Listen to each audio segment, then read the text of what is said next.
जगातली चौथी किंवा पाचवी सर्वात मोठी अर्थव्यवस्था ऐकायला खूप छान वाटतं. पण जरा थांबा.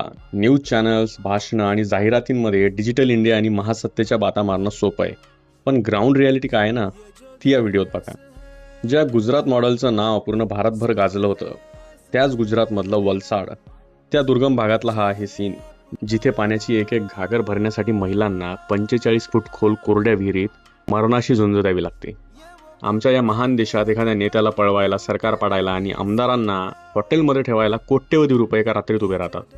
पण त्याच देशात या गोरगरीब जनतेच्या गावात पाण्याचा एक पाईप आणायला यांना वर्षानुवर्ष लागतात. स्थानिक MLA MP साहेब, जर तुम्हाला हा त्रास दिसत नसेल तर तुमचे चष्मे बदला. टीव्हीवरती प्राईम टाईम घेणाऱ्या आमच्या पत्रकार बांधवांनो, हिंदू, मुस्लिम, भारत, पाकिस्तान आणि सत्ताधाऱ्यांच्या मेलोडीचे पोवाडे गाऊन झाले असतील तर कधीतरी या मूळ प्रश्नांवर पण कॅमेरा फिरवा. विचार करा, आपण महासत्तेकडे चाललोय की मानवी मूल्यांच्या अधोगतीकडे?